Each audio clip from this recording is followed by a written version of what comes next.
आज हम एक्सप्लेन करने जा रहे हैं दी अम्ब्रेला एकेडमी सीरीज के सीजन 1 के एपिसोड 4 को, जिसका टाइटल है मैन ऑन मून। इस एपिसोड की स्टार्टिंग में हमें 7 साल पहले का लूथर दिखाया जाता है, जिसकी बॉडी बिल्कुल नॉर्मल इंसानों की तरह होती है और काफी ज्यादा डैशिंग भी लग रही थी। हम देखते हैं कि वो अपने बेड से उठता है, इधर उधर घूमता है और फिर ब्रेकफास्ट करता है। अब यहाँ पर हम देख सकते हैं कि अम्ब्रेला एकेडमी में लूथर अकेला बचा हुआ है, यानी कि बाकी सभी लोग वहां से जा चुके हैं। फिर लूथर अपने घर के अंदर साइकिल चलाते हुए थोड़ा टहल ही रहा होता है कि उसके पापा यानी डॉक्टर हारग्रीव्स उसे बुलाते हैं और उसे एक मिशन की इंफॉर्मेशन देते हैं। वो किसी केमिकल के बारे में बताते हैं जो कि बहुत ही खतरनाक था और किसी गलत हाथों में लग गया था। वो कहते हैं कि तुम मेरे नंबर 1 हो और इसलिए मैं तुम्हें इस थ्रेट से निपटने के लिए जाने दे रहा हूँ। अब यहाँ पे लूथर कहता है कि अब आपको मुझे नंबर 1 कह के बुलाने की जरूरत नहीं है, क्योंकि अब सिर्फ मैं ही बचा हूँ। उसके बाद हम देखते हैं कि उसके फादर लूथर को उस मिशन पर भेज देते हैं। सो लूथर उस मिशन पे चला जाता है, बट वो मिशन किसी वजह से फेल हो जाता है, जिसमें लूथर बुरी तरह से घायल हो जाता है और उसे एकेडमी वापस लाया जाता है। अब क्योंकि लूथर बहुत ज्यादा घायल हो गया था, इसलिए उसकी जान बचाना डॉक्टर के भी बस में नहीं था। हम देखते हैं कि उसके फादर और ग्रेस यानी उसकी मॉम मिलकर काफी ट्रीटमेंट करने का ट्राई करते हैं, लेकिन कोई असर नहीं हो रहा था।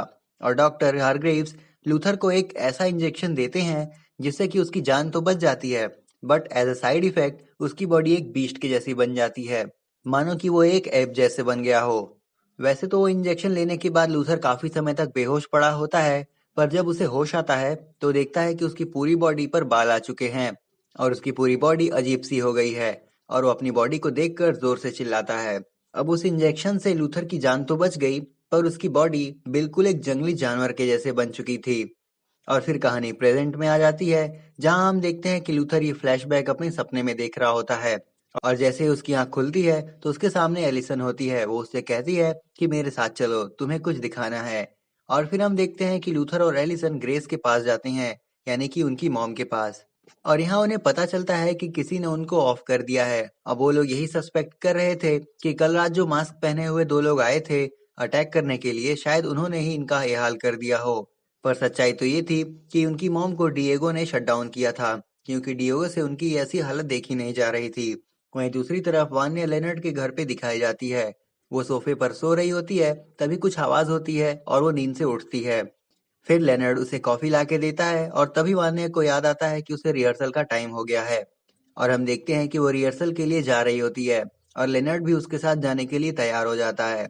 और फिर वान्या लेनर्ड के साथ बात करते हुए रिहर्सल के लिए चली जाती है। और इसी बीच वान्या लेनर्ड के साथ डिनर करने के लिए मान जाती है, क्योंकि लास्ट टाइम वान्या की फैमिली मीटिंग की वजह से उन्हें अपना प्लान कैंसिल करना पड़ा था। आगे हम देखते हैं कि सामने से हेलेन जा रही होती है, जिसे वान्या हाय करती है। वो उसका रिप्लाई करके आगे चलने लगती है, जिसपे लेनर्ड पूछता है कि ये कौन है, जिसपे वान्या बताती है कि ये लड़की फर्स्ट चेयर की वायलिन प्लेयर है और जल्द ही इसका कोई शो भी होने वाला है। और फिर हम देखते हैं कि वान्या रिहर्सल के लिए अंदर चली जाती है। फिर सीन कट होता है और हमें दिखाया जाता है कि हेजल और चाचा क्लाउस को टॉर्चर कर रहे होते हैं, वो भी बुरी तरह से। बट वो उस टॉर्चर में भी मजा निकाल रहा होता है। और जब उसे टॉर्चर करते करते वो लोग थक जाते हैं तो वो बाथरूम में जाकर बात करने लगते हैं। हेजल हमेशा की तरह अपनी कंपनी वालों को लेकर कंप्लेन कर रहा होता है और फिर चाचा उसे ट्रिनिडैड के बारे में बताती है। अब ट्रिनिडैड का कोई केस था, जिसे सुनकर हेजल फिर से उठता है और वो दोनों फिर से क्लाउस को टॉर्चर करने के लिए लग जाते हैं। फिर सीन कट होता है और हम देखते हैं कि डिएगो डिटेक्टिव पैच के घर के सामने सोया हुआ था। डिटेक्टिव पैच उसे कॉफी ला कर देती हैं। फिर वो दोनों आपस में बैठकर उस केस के बारे में बात कर रहे होते हैं। डिएगो अपनी मॉम की डेथ के बारे में बताता है, जहां डिटेक्टिव पैच उसे अपनी सिंपैथी देती हैं। फिर वो दोनों थोड़ी सी बहस कर लेते हैं उस फायरिंग वाले केस को लेकर। और फिर सीन कट होता है एंड दूसरी तरफ एलिसन वान्या के घर पहुंच जाती है, ताकि वो मॉम के बारे में उसे बता सके। पर उसे घर पे वान्या तो नहीं मिलती है, बल्कि कोई और ही इंसान दिखता है। तो वो दरवाजे के पीछे छिप जाती है और छुप के इंतजार करती है उस आदमी के घर से बाहर जाने का। और जैसे ही वो आदमी घर से बाहर आता है, एलिसन उस पर हमला कर देती है। पर असल में वो इंसान और कोई नहीं बल्कि लेनर्ड निकलता है। लेनर्ड एलिसन को काफी सफाई देता है, पर एलिसन को अभी लेनर्ड पर भरोसा नहीं होता है। लेनर्ड कहता है कि वो वान्या को उसके घर की चाबी देने आया था, क्योंकि वो लास्ट नाइट उसके घर पर रुकी थी और उसकी चाबी भी वहीं छूट गई थी। और फिर लेनर्ड कहता है कि कोई बात नहीं, मैं उसे क्लास खत्म होने के बाद ही दे देता हूँ। जिस पे एलिसन कहती है कि लाओ, ये चाबी मैं उसे दे दूंगी। और फिर एलिसन वान्या को ढूंढने निकल पड़ती है। अगले सीन में हम देखते हैं कि वो आई बॉल वाला साइंटिस्ट अपनी डॉग को लेकर कहीं से आ रहा होता है और उस डॉग को अपनी कार में रखकर अंदर बैठता है। तभी नंबर 5 कार के अंदर टेलीपोर्ट होकर आ जाता है और फिर वो उसके गले पर चाकू रख कर बोलता है कि सब कुछ सच सच बताओ, जिसपे वो साइंटिस्ट एक ही बार में सब कुछ उगल देता है। जिसपे नंबर 5 कहता है कि उसे सारी डिटेल्स चाहिए अभी के अभी। जिसपे साइंटिस्ट कहता है कि उसके लिए लैब तक चलना होगा। फिर वो दोनों उसके लैब के लिए निकल देते हैं। अगले सीन में हम देखते हैं कि लूथर नंबर 5 के रूम में कुछ ढूंढ रहा होता है ताकि वो उससे कुछ पता लगा सके। तभी डिएगो वहां आ जाता है और फिर वो दोनों वहां पर बहस करने लगते हैं। लूथर थोड़ा सा भड़क जाता है जिसपे पोगो उन दोनों को रोकता है और कहता है कि अभी तुम्हारे भाई की जान जरूरी है और तुम्हें अगर लड़ना ही है तो कहीं और जाकर लड़ो। जिसपे वो दोनों पोगो से सॉरी कहते हैं और वहां से निकल जाते हैं नंबर 5 को ढूंढने के लिए। अगले सीन में हम देखते हैं कि फिर से हेजल और चाचा जो कि सोच रहे होते हैं कि आखिर इस क्लाउस का करना क्या है। वो इतना टॉर्चर सहने के बाद भी कुछ नहीं बोल रहा। तभी हम देखते हैं कि क्लाउस बेन की आत्मा से बात कर रहा होता है। वो दोनों आपस में बात कर रहे होते हैं तभी उसे एक दूसरी बूढ़ी औरत की आत्मा दिखती है जो कि रशियन में कुछ बड़बड़ा रही होती है। तभी हेजल और चाचा किसी ट्रेनिंग मैनुअल के बारे में बात कर रहे होते हैं जिसके अकॉर्डिंग वो दोनों सोचते हैं कि अब उसकी वीकनेस देखकर इसको टॉर्चर करना पड़ेगा। और फिर उन्हें क्लाउस के कोट में ड्रग्स मिलते हैं जिससे वो पैरों से कुचलने लगता है ताकि क्लाउस फ्रस्ट्रेट फील करे और वो कामयाब हो जाते हैं। और फिर मजबूरी में आके क्लाउस उन्हें सब कुछ बता देता है नंबर 5 के वापस आने से लेकर उसके आईबॉल के बारे में। फिर सीन कट होता है और हम देखते हैं कि हेजल और चाचा मेरीटेक यानी उस आईबॉल मैन्युफैक्चरिंग लैब में जाते हैं और फिर उसमें डांस करते हैं और डांस करते करते पूरी लैब में आग लगा देते हैं। उसी बीच डिएगो और लूथर को लैब के सामने खड़ी नंबर 5 की वैन मिलती है और वो दोनों अंदर जाकर कुछ देखने लगते हैं। फिर हम देखते हैं कि नंबर 5 उस साइंटिस्ट के साथ लैब की तरफ जाता है बट तभी वो लैब एक्सप्लोड हो जाती है।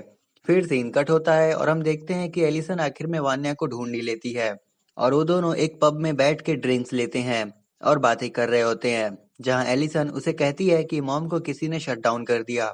वो दोनों वहां से घर जाते हैं और वहां वान्या को बुके मिलता है जो कि लेनर्ड ने वहां रखवाया था ऑब्वियसली वान्या के लिए। जिससे वान्या काफी खुश हो जाती है और लेनर्ड को कॉल करती है थैंक्स बोलने के लिए और उसी के साथ वो ब्रेकफास्ट का भी फिक्स करती है।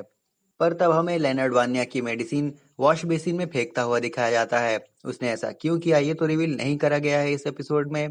खैर सीन कट होता है और हम देखते हैं कि डिटेक्टिव पैच इन्वेस्टिगेशन के लिए मेरीटेक लैब पहुंच जाती है जहां उसे एक गाड़ी पर क्लू मिलता है जिसे फॉलो करके वो मोटेल रूम पहुंच जाती है जहां हेजल और चाचा रुके हुए थे। वहां पहुंच के वो बॉक्सिंग सेंटर कॉल करके डिएगो से बैकअप हेल्प के लिए मैसेज छोड़ देती है। वहीं दूसरी तरफ डिएगो और लूथर अपनी वैन में निकल पड़ते हैं नंबर 5 को ढूंढने के लिए। उस वैन में उन्हें वान्या की लिखी हुई एक बुक मिलती है जिसपे पब्लिक लाइब्रेरी का स्टैंप लगा होता है और वो स्टैंप देखकर उन लोगों को समझ आ जाता है कि नंबर 5 कहीं न कहीं पब्लिक लाइब्रेरी गया होगा। तो वो लोग भी पब्लिक लाइब्रेरी के लिए निकल पड़ते हैं और उन्हें पब्लिक लाइब्रेरी में नंबर 5 मिल ही जाता है, वो भी नशे में टल्ली। अब वो लोग नंबर 5 को वापस एकेडमी नहीं ले जा सकते थे, सो डिएगो और लूथर नंबर 5 को उठाकर बॉक्सिंग सेंटर ले जाते हैं। अगले सीन में हमें क्लाउस दिखाया जाता है जिसको अपने बचपन की चीजें याद आ रही होती हैं।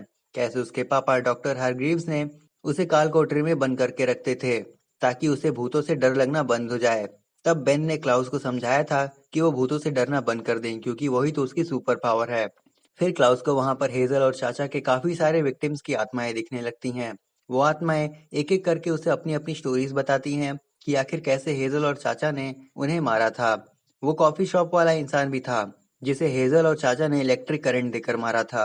क्लाउस उन सब लोगों से बात कर रहा होता है पर हेजल और चाचा ये सोच के कंफ्यूज हो जाते हैं कि आखिर क्लाउस बात किससे कर रहा है। वो दोनों शांति से बात करने के लिए बाथरूम में चले जाते हैं। उतने में वहां डिटेक्टिव पैच आ जाती है क्योंकि वो जस्ट उस रूम के बाहर ही थी जहां हेजल और चाचा ने क्लाउस को पकड़ रखा था। क्लाउस को डिटेक्टिव की परछाई दिख जाती है और क्लाउस डिटेक्टिव का ध्यान अपनी तरफ मोड़ने के लिए अपना सिर टेबल पर पटकने लगता है। वो आवाज सुन के डिटेक्टिव रूम के अंदर आ जाती हैं और बंधे हुए क्लाउस को देखकर पूछती है कि क्या तुम डिएगो के भाई हो। जिसके जवाब में क्लाउस अपना सिर हिलाकर सहमति दिखाता है और फिर डिटेक्टिव क्लाउस को छुड़ा ही रही होती है कि हेजल बाथरूम से बाहर आ जाता है। डिटेक्टिव पैच हेजल पर बुलेट शूट करके वो जहां खड़ा है उसे वो इसी जगह खड़े रहने के लिए कहती है। उतने में क्लाउस एक वेंट से भागने की कोशिश करने लगता है। उसे वहां एक बॉक्स मिलता है जिसे वो उठाता है और वहां से भाग जाता है। पर डिटेक्टिव अभी उसी रूम में थी चाचा उसके पीछे से आती है और पैच पर बुलेट शूट कर देती है, जिसके कारण पैच की डेथ हो जाती है। फिर चाचा और हेजल क्लाउस और उस बॉक्स को ढूंढने के लिए भागते हैं। क्लाउस एक मेट्रो में वो बॉक्स खोलता है और वो बॉक्स खोलते ही उसमें से ब्लू कलर की लाइट निकलने लगती है और बस कुछ ही सेकंड में क्लाउस उस बॉक्स के साथ कहीं गायब हो जाता है। अब वो कहाँ गायब हुआ ये किसी को नहीं पता। वहीं दूसरी तरफ डिएगो और लूथर नंबर 5 को बेड पे सुलाते हैं और कुछ बात करने लगते हैं। तभी बॉक्सिंग सेंटर का मालिक आता है और फिर डिएगो को पैच का छोड़ा हुआ मैसेज मिल जाता है और वो पैच को बचाने के लिए मोटेल रूम पहुंच जाता है। पर उसे वहां पहुंचने पर पता चलता है कि डिटेक्टिव पैच को गोली लगने के कारण मौत हो चुकी है और डिएगो ये बात जान के काफी ज्यादा सैड हो जाता है। उतने में हमें बैकग्राउंड में पुलिस कार्स का सायरन सुनाई देता है, जिसे सुनकर डिएगो वहां से एक कॉफी शॉप का बिल उठाता है और भाग जाता है। और यहीं पे दी अम्ब्रेला एकेडमी सीजन 1 के एपिसोड 4 का एंड हो जाता है। उम्मीद करता हूँ कि आपको वीडियो पसंद आया होगा और अगर आया है तो वीडियो को लाइक एंड शेयर कर देना, चैनल को सब्सक्राइब कर देना। मैं मिलता हूँ आपसे नेक्स्ट वीडियो में, तब तक के लिए सायोनारा।